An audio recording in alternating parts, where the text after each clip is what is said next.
Praise the lord. దేవుని ఘనమైన నామమునకు మహిమ కలుగునుగాక. ప్రభు నామమున మీ అందరికీ హృదయపూర్వక వందనాలు. ఈ ఉదయకాలము దేవుని వాక్యాన్ని విందాం. కొరింథీయులకు రాసిన మొదటి పత్రిక 15వ అధ్యాయము 10వ వచనము. అయినను నేనేమై ఉన్నానో అది దేవుని కృప వలననే అయ్యున్నాను. ప్రియమైన వాళ్ళరా, భక్తుడైన పౌలు చక్కటి మాటలు సెలవిస్తున్నాడు. అయినను అంటే దాని ముందు వచనంలో అపోస్తలుడు అనబడుటకు నేను యోగ్యుణ్ణి కాను అంటాడండి. దానికి కారణము దేవుని సంఘాన్ని తను హింసించాడు కాబట్టి. ప్రియమైన వాళ్ళరా, అయినను ఒకవేళ ఈ రోజున ఉన్న స్థితి నేనేమై ఉన్నానో అది దేవుని కృపే, దేవుని యొక్క అనుగ్రహమే అని భక్తుడైన పౌలు చాలా రూఢిగా నమ్ముతున్నాడు. నిజమే. మరి దేవుని కృప వలన ఆయన ఏమై ఉన్నాడు, దేవుని కృప వలన తను ఏం పొందుకున్నాడు అని మనం ఆలోచన చేస్తే క్రీస్తు రాయబారండి. దేవుని కృప వలన ఆయన క్రీస్తు రాయబారిగా మార్చబడ్డాడు. అంతేకాదు, దేవుని సేవకుడిగా మార్చబడ్డాడు.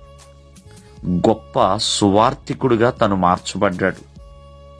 అంతేకాదు, దేవుని యొక్క అనుగ్రహం వలన ఎంతో ధనవంతుడిగా కూడా తను అయి ఉన్నాడండి.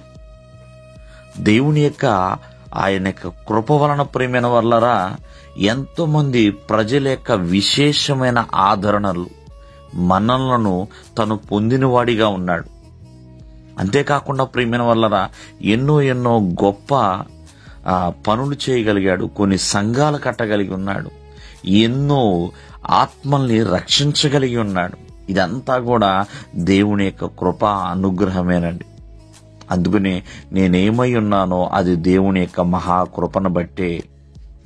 ఆయన అనుగ్రహించబడిన కృప మరి పౌలు గారి విషయంలో ఎప్పుడు కూడా నిష్ఫలము కాలేదండి. కావున పౌలు గారి యొక్క ప్రయాసం లేకపోతే ఇంకా ఏదైనా సరే అది ఇక దేవుని యొక్క అనుగ్రహమే అని భక్తుడైన పౌలు సెలవిస్తున్నాడు. ఇలా రాయబారిగా, సువార్తికుడిగా, మరి ఎన్నో ఆత్మలు సంపాదించుకుడిగా, మరి ఎన్నో ప్రాంతాలు వీళ్ళు సువార్త ప్రకటించడానికైనా ప్రజల యొక్క విశేషమైన ఆదరణ పొందుకోవడానికి కారణము దేవుని యొక్క మహాకృప.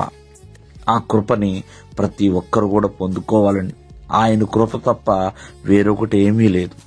మానక మన ఎడల ఆయన కృప చూపుతున్నాడు. కావున ఆయన ఎడల ఎల్లప్పుడూ కృతజ్ఞతా భావాన్ని కలిగి ఉండాలి. దేవుడు మిమ్మల్ని ఆశీర్వదించును గాక. ఆమేన్.